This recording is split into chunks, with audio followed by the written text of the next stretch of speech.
Halo pemirsa, selamat datang di Zal Motor Channel. Untuk kesempatan kali ini saya akan mengulas salah satu stok yang ada di showroom kami, yaitu Suzuki R3 1,4 tipenya GX manual tahun 2014. Nah, bersama dengan video ini saya juga akan memberikan tips bagaimana cara mencari mobil bekas atau second yang berkualitas ya, yang bebas banjir, bebas nabrak, serta kilometernya tidak diturunkan atau di reset.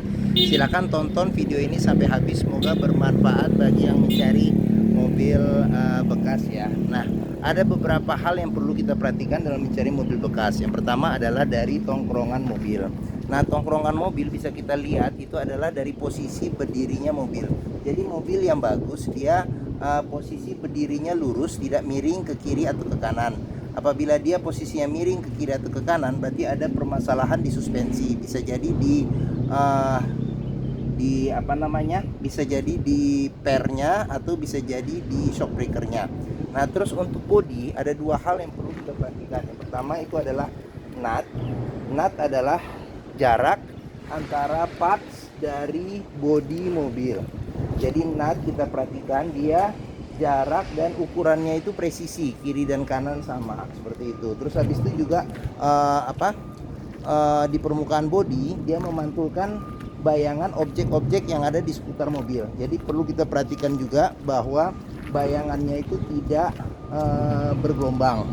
Kita kelilingin mobil, kita cek satu persatu semuanya, mulai dari bodi, lampu-lampu, kaca, semua, velg, ban. Nah, ini juga bannya juga kondisinya juga masih tebal. Terus habis itu semua parts-parts yang ada, nah dia juga sudah ada roof rack ya, roof rack tambahannya yang ikut dengan mobil, jadi tidak dicopot oleh pemilik sebelumnya seperti itu. Jadi buat mudik cocok itu. Nah, jika kita sudah keliling, kita perhatikan semua dan kita rasa mobil sudah cocok, yang berikutnya kita periksa adalah bagian dalam. Nah, dia kuncinya sudah menyatu ya, menyatu dengan remote. Sekarang kita coba buka mobil. Oke, nah setelah kita buka mobil, kita periksa bagian dalam. Nah, pada saat kita periksa bagian dalam, yang perlu kita perhatikan yang pertama adalah aroma dari dalam kendaraan. Apabila dijumpai aroma berbau apek atau tidak sedap, berarti ada indikasi mobil terkena banjir. Nah, berikutnya yang perlu kita perhatikan itu adalah di kolong dashboard. Pastikan kolong dashboard itu aman, tidak ada karat atau sisa-sisa lumpur yang melekat. Nah, terus habis itu juga pedal. Pedal-pedal kita perhatikan karena kehausan pedal itu berbanding lurus dengan kilometer atau pemakaian mobil. Nah, terus habis itu juga di masing-masing kolong jok juga kita pastikan, kita periksa apakah ada karat atau sisa-sisa lumpur yang melekat. Nah, jika kita periksa sudah oke. Nah, berikutnya kita coba masuk ke dalam. Nah, pada saat kita masuk ke dalam, coba kita rasakan duduknya bagaimana. Terus situasi di dalam seperti apa. Terus habis itu juga jangan lupa kita periksa juga kondisi dari panel dan instrumen yang ada di dashboard. Nah, dalam video ini juga saya akan menjelaskan nanti satu-satu yang perlu kita cek seperti itu. Oke, nah terus habis itu juga plafon juga kita perhatikan kondisinya seperti apa. Terus joknya juga kita perlu perhatikan. Nah, dia ini joknya masih orisinil ya, jadi bahannya bahan fabric, bahan kain. Kondisinya juga masih oke seperti itu. Nah, jika kita sudah periksa semua bagian interior dan kita rasa sudah cocok sesuai dengan kriteria yang kita inginkan, nah berikut kita coba nyalakan mobil. Nah, sebelum kita nyalakan mobil, sebaiknya kita buka kap mesin, kita periksa dua hal sih yang penting. Yang pertama dari kondisi oli, level oli. Terus habis itu juga kondisi dari coolant radiator sama levelnya bagaimana. Terus habis itu kita periksa juga rembesan-rembesan di mesin dan juga di kolong juga kita ngolong, kita pastikan. Jika sudah kita rasa aman, barulah kita coba nyalakan mesin. Nah, ini saya coba colokin ya. Colokin, kita coba nyalakan. Nah, mobil yang bagus dia nyalanya langsung jreng. Karena apa? Kalau dia nyalanya tersendat, berarti ada kemungkinan yang pertama dinamo starternya bermasalah. Terus habis itu yang kedua akinya sudah swak. Nah, terus habis itu getaran mesin yang masuk ke dalam itu bisa kita rasakan dengan posisi kita duduk. Kita rasakan bagaimana getaran mobil. Terus habis itu kedua juga dari setir juga bisa kita pegang, kita rasakan getarannya. Jadi jangan sampai getaran mesin yang masuk ke dalam itu berlebihan. Karena apa? Kalau dia berlebihan getarannya berarti ada kemungkinan engine mounting sudah perlu diganti, sudah pecah, atau bisa jadi di apa? Mesinnya pincang, perlu di tune up atau sebagainya, dan mungkin juga ada problem-problem lain yang menyebabkan mesin bergetar secara berlebihan. Oke, nah terus berikutnya yang perlu kita perhatikan itu adalah di kilometer. Nah, kilometer kita perhatikan. Nah, ini kilometernya di 56.000. Jadi 56.000 2014 berarti mobil umur 8 tahun ya. Umur 8 tahun berarti termasuk kilometer yang rendah ya. Nah, pastikan kalau kilometer rendah, kita pastikan apakah ada service recordnya. Di sini ada service recordnya, jadi ini sudah hampir ganti oli sih. Nanti mungkin pembeli mobil ini nanti sebaiknya ganti oli. Nah, terus habis itu juga kita periksa apakah ada buku servis dan buku manual. Nah, dia buku servis ini juga masih lengkap, dan buku manual juga masih ada ya, seperti itu. Oke. Nah, kalau kita mau melihat kilometer mobil, kita bisa melihat yang pertama dari fisik tidak bisa bohong. Terus yang kedua, apakah ada rekor servisnya dari pemilik sebelumnya. Oke. Nah, berikutnya sekarang kita periksa di mesinnya. Ini buat buka kap mesin. Nah, ini buat buka tangki bensin. Nah, GX ini dia bisa pengaturan untuk tinggi rendahnya kursi. Perbedaan antara GX dan GL. Nah, ini buat di sini buat tombol untuk fog lamp ya, fog lamp. Terus habis itu door trim juga kita periksa. Nah, door trim juga kondisinya juga masih bagus, masih oke. Nah, dia spion elektrik tapi belum retract. Nah, di sini power window, pengaturan power window juga masih oke. Kita buka power windownya. Nah, di sini juga yang perlu kita periksa nih, sealer di pintu. Jadi masing-masing pintu itu ada sealernya. Pintu kap mesin, pintu bagasi. Jadi pastikan bahwa sealer dalam kondisi bagus, tidak reparasi. Karena apa? Kalau sealer pintu reparasi berarti ada indikasi mobil pernah nabrak ya, terus direparasi. Dan apabila sealer di pintu tidak ada, berarti ada indikasi mobil pintunya sudah gantian baru. Nah, sekarang oke, kita sampai ke kap mesin. Kita buka dulu ya, kap mesin kita buka. Nah, kita periksa di mesinnya. Jadi Suzuki R3 ini mengusung mesin 1400 cc 4 silinder dengan penggerak roda depan. Nah, yang pertama untuk memastikan mobil tidak bekas nabrak depan, kita perhatikan ini yang pertama di apron. Apron adalah besi yang memanjang melintang. Kita pastikan bahwa apron ini tidak bekas reparasi. Terus habis itu juga di samping-samping kita pastikan juga tidak bekas reparasi. Terus habis itu sealer kap mesin juga kita pastikan bahwa sealer dalam kondisi bagus. Nah, untuk memastikan mesin kondisi bagus secara sekilas, yang pertama kali adalah dari ritme suara mesin. Jadi mesin yang bagus dia ritme suaranya beraturan, konstan, halus. Terus habis itu juga getaran mesin sangat minim, seperti itu. Oke. Nah, untuk memastikan mobil tidak terkena banjir, yang perlu kita perhatikan adalah yang pertama adalah komponen metal yang ada di mesin. Pastikan itu tidak ada karat, dan kita periksa juga apakah ada lumpur-lumpur yang tertinggal di tempat-tempat yang susah dibersihkan. Nah, jika komponen mesin sudah kita perhatikan, sekarang kita tutup kap mesin. Nah, bagi yang mencari mobil keluarga ya, mobil keluarga dengan kapasitas 7 penumpang yang terkenal, dia mobilnya juga bandel ya, mobil bandel, irit, terus perawatannya juga mudah, terus after sale service-nya juga banyak. Servis Suzuki tersebar di seluruh Indonesia, dan kenyamanannya juga Suzuki R3 salah satu yang terbaik di kelasnya. Mungkin bisa menjadi pilihan bagi yang mencari mobil second keluarga.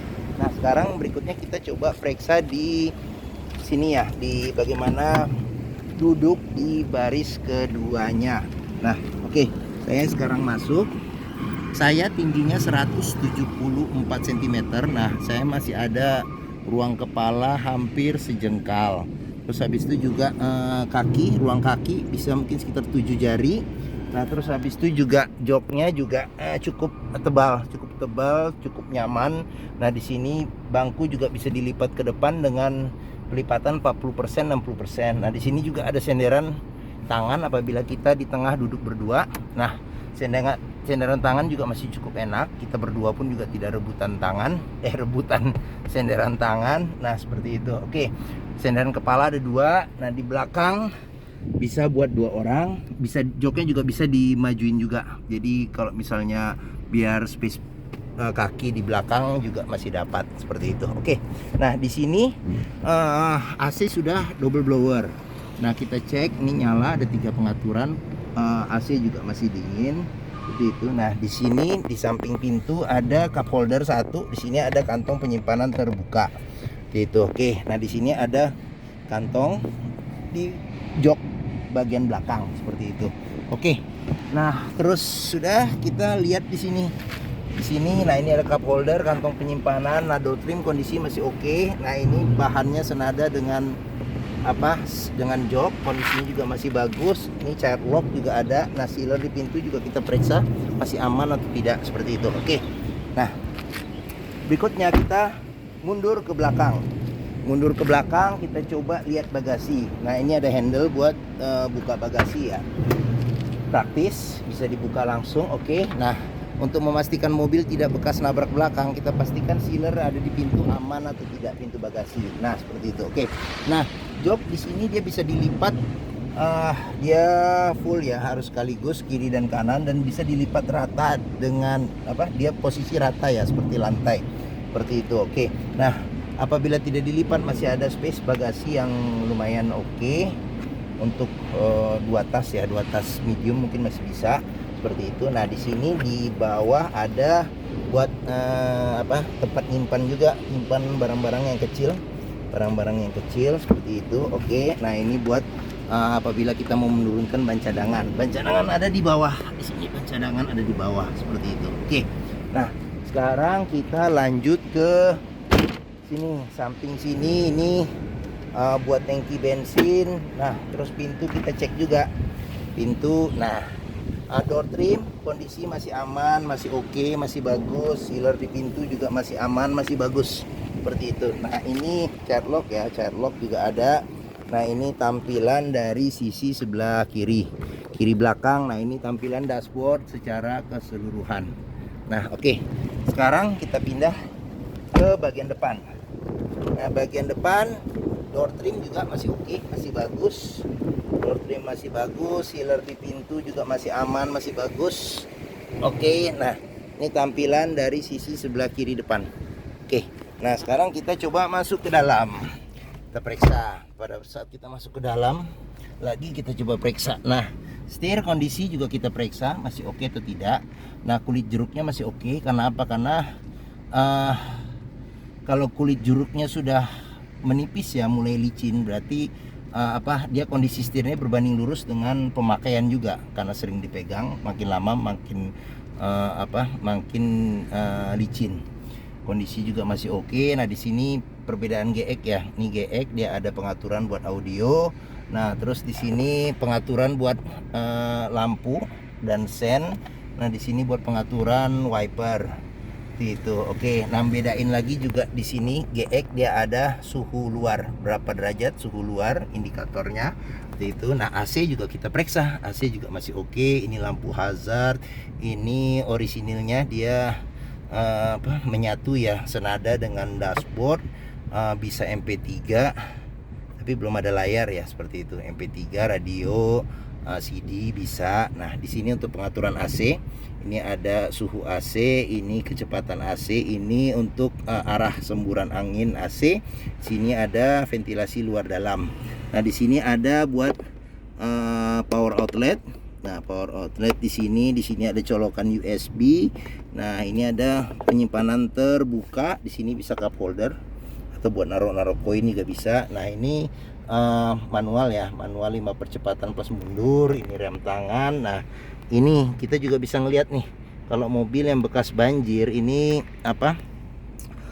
di dalamnya ini sudah berkarat atau ada sisa lumpur, seperti itu. Salah satu cara untuk memeriksa juga. Nah, sini ada penyimpanan terbuka, bisa buat naruh handphone atau benda-benda yang lain. Nah, di sini ada cup holder yang dipencet-pencet. Nah, di sini ada laci penyimpanan tertutup. Ini ada cup holder juga lagi, sama ada kantong penyimpanan terbuka. Ini juga cup holder sama kantong penyimpanan terbuka. Terus, nah ini sun visor, dia belum ada cermin di sebelah supir. Ini lampu baca, ini spionnya tidak bisa diatur untuk kesilauannya. Nah, di sini sun visor ada cermin. Oke. Nah, mungkin ini saja ngecek ya, kita ngecek mobil Suzuki R3 1,4 tipenya GX manual tahun 2014. Nah, seperti itu. Oke. Nah, apabila berminat silakan hubungi Zal Motor. Nomor telepon, terus alamat, deskripsi mobil, simulasi kredit, keterangannya semua saya cantumkan di deskripsi video ini. Nah, pembeliannya bisa dengan cash, bisa kredit, bisa sama tukar tambah bisa. Ada rekanan kami juga yang bisa melayani kredit dengan sistem syariah. Nah, apabila kita membeli mobil bekas, pastikan kita bisa test drive mobil. Karena apa? Karena dengan kita test drive mobil, kita bisa memeriksa yang pertama performa mobil, mulai dari mesin, terus kaki-kaki, terus dia manual ya, jadi kopling sama perpindahan giginya bagaimana, pengeremannya, power steeringnya bagaimana, terus apakah ada bunyi-bunyi pada saat jalan yang aneh atau tidak, terus karakter berkendara mobilnya sesuai dengan keinginan kita. Nah, di Zal Motor sendiri terletak di pusat otomotif Sentra Harapan yang memiliki area yang luas ya, jadi kita bisa puas untuk test drive mobil seperti itu. Oke, mungkin ini saja video dari saya. Apabila menyukai silahkan tekan tombol jempol, jangan lupa juga subscribe dan pencet lonceng notifikasi di channel ini. Nah, terus habis itu juga jangan lupa juga bisa browsing juga di sosmed kami, di Facebook Zal Motor, Instagram FF Usfar, terus di TikTok sama Twitter di Zal Motor Channel, seperti itu. Oke. Nah, mungkin ini saja video dari saya. Di akhir video juga ada, kalau mau ngelihat review Suzuki yang lain, stok kami yang tersedia, dan juga tips-tips mencari mobil bekas. Oke. Terima kasih, semoga video ini bermanfaat dan sampai jumpa lagi.